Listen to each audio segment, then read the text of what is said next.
तो आप लोग कैसे हैं। तो आज से जो है क्लास 12 का जो है क्लास स्टार्ट हो गया। तो आपको जो है इस चैनल पर एक एक लेक्चर रोज़ मिलता रहेगा और आपको नोट्स बनाने की कोई ज़रूरत नहीं है। तो हमारा जो पहला चैप्टर क्या है, संबंध एवं फलन, जिसको इंग्लिश में कहते हैं रिलेशन एंड फंक्शन।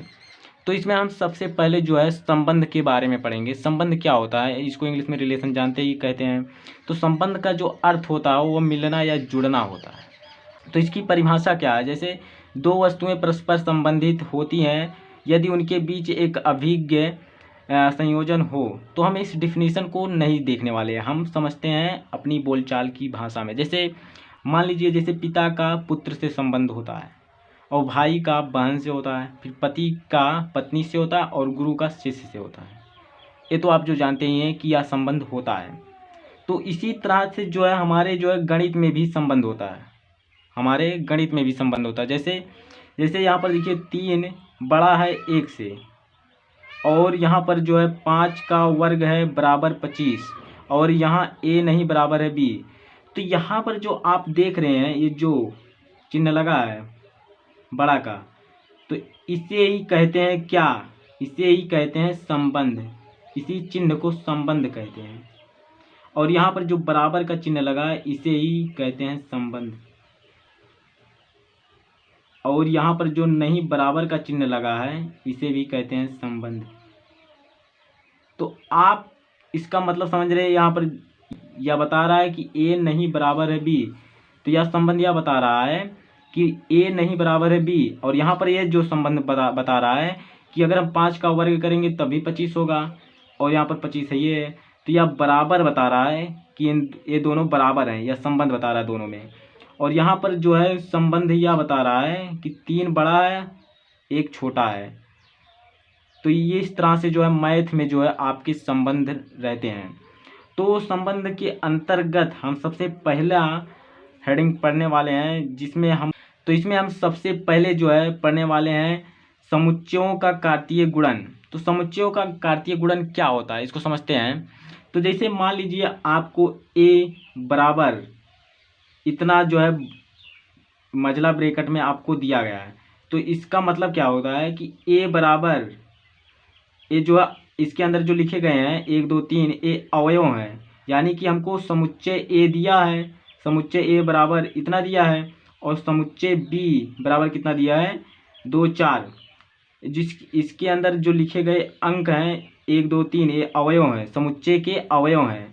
तो हम अब जो है इसका समुच्चयों का कार्तीय गुणन देखते हैं क्या होता है। समुच्चयों का कार्तीय गुणन यह होता है, जैसे a क्रॉस b, यही समुच्चयों का कार्तीय गुणन होता है, समुच्चयों का कार्तीय गुणन होता है।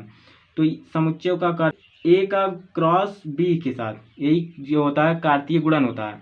जब a का क्रॉस b के साथ किए हैं तो a का पहला अवयव इन दोनों के साथ, फिर a का दूसरा अवयव इन दोनों के साथ, a का तीसरा अवयव फिर इन दोनों के साथ। कहने का मतलब कैसे, जैसे a का संबंध इससे होगा, यानी पहले समुच्चय a के पहले अवयव को 1 को इस 2 के साथ पहले, फिर इसी 1 को इसी 4 के साथ करिए।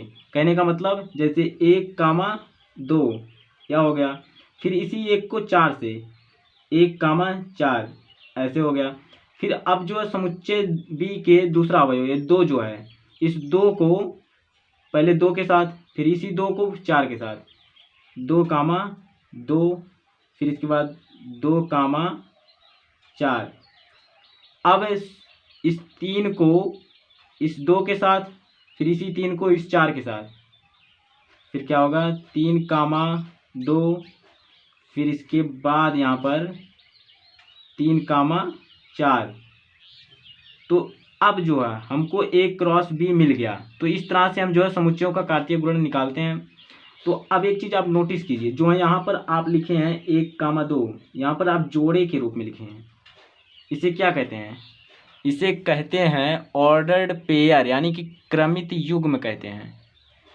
इसे क्या कहते हैं, क्रमित युग्म कहते हैं, क्रमित युग्म। आप देखिए यहाँ पर जोड़े में लिखे हैं, यहाँ पर भी जोड़े में लिखे हैं, यहाँ पर भी जोड़े में लिखे हैं, यहाँ पर भी जोड़े में लिखे हैं, यहाँ पर भी, यहाँ पर भी। तो यहाँ पर देखिए क्रमित मतलब क्रम से, और युग्म माने जोड़ा, तो क्रम से जोड़ा नहीं है इसका, तो इसे हम क्रमित युग्म कहते हैं। अब ये जो चीज़ है, ये जो है आप क्लास 11 में पढ़े थे, क्लास 11 में पढ़े थे कि हम दो समुच्चय अलग अलग लेंगे ए और बी, तो इनका कार्तीय गुणन निकालेंगे तो इस तरह से निकल जाएगा।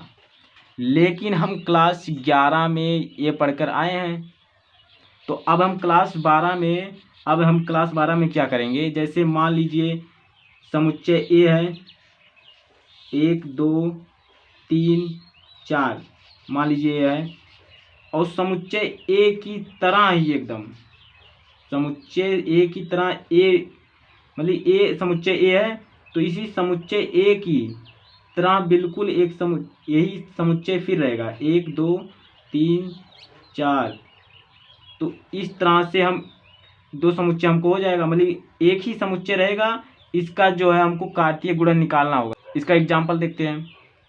तो आपको क्लास 12 में आपको एक ही समुच्चय दिया जाएगा और उसी एक ही समुच्चय से आपको कार्तीय गुणन निकालना होगा।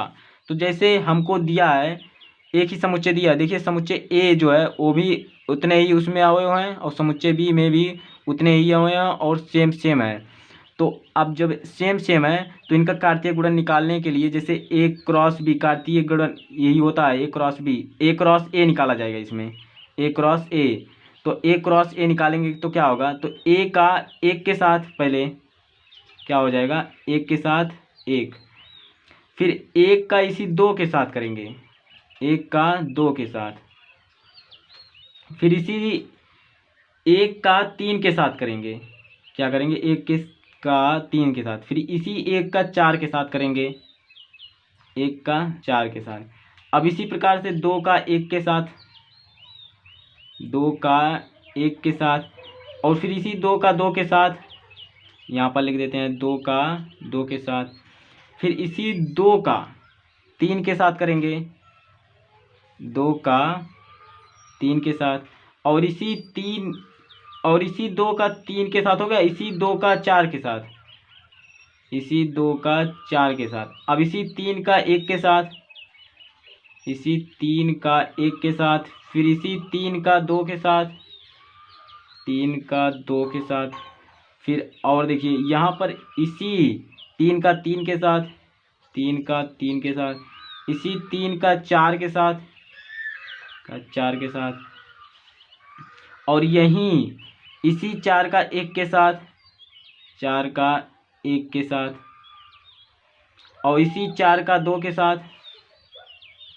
इसी चार का दो के साथ, और इसी चार का तीन के साथ, चार का तीन के साथ, और इसी चार का चार के साथ, चार का चार के साथ। तो इस तरह से जो है हम, अगर हमको सेम समुच्चय दिया रहेगा, उसका कार्तीय गुणन इस तरह से निकलेगा। उसको चाहे आप इसमें जो होगा, चाहे आप उल्टा करके निकालिए चाहे सीधा करके, चाहे ए को ए करेंगे तब फिर भी ए आएगा, मतलब कि तब भी इतना ही आएगा कार्तीय गुणन। अगर हम इधर मतलब ऊपर से नीचे करेंगे तो फिर भी कार्तीय गुणन इतना ही आएगा, अगर ऊपर से नीचे करेंगे फिर भी इतना ही कार्तीय गुणन आएगा। लेकिन जो हम, अगर हम अलग अलग समुच्चय दिया हो, जैसे ए क्रॉस बी हमको निकालना हो, जैसे ए क्रॉस बी निकालना हो, तो ए का समुच्चय ऐसे दिया, एक दो दिया मान लीजिए, और बी का समुच्चय जो दिया है वो मान लीजिए 3 और 4 है। तो इसमें जो है, अब हम ए क्रॉस बी निकालने के लिए हम अभी सीख कर आए, तो ए क्रॉस बी निकालने के लिए हम क्या करते थे कि एक का या पहले अवयव का पहले और फिर इसके बाद दूसरे के साथ, तो हम क्या करते थे, 1 कामा 3 करते थे, और ए क्रॉस बी निकालने के लिए, तो ए क्रॉस बी यानी कि कार्तीय गुणन निकालने के लिए 1 कामा 3 करते थे। फिर इसके बाद क्या, फिर 1 कामा 4 करेंगे, 1 कामा 4, फिर एक के बाद 2 कामा 3, 2 कामा 3, और फिर इसी 2 कामा 4, 2 कामा 4। तो यह जो है हम ए क्रॉस बी निकालें, लेकिन अगर वहीं पर हमको बी क्रॉस ए निकालना हो गया, यानी कि उल्टा आपकी बात, इस बी को ए करेंगे, यानी कि बी क्रॉस ए अगर निकालना हो गया, तो अब की बार जो है इसका अवयव लेंगे, इसका पहला अवयव लेंगे और इन सब के साथ करेंगे, यानी कि 3 कामा 1 करेंगे, फिर इसी 3,2 फिर इसके बाद इसका दूसरा, फिर 4,1 फिर 4,2 तो इस तरह से हम जो है B क्रॉस A निकालेंगे।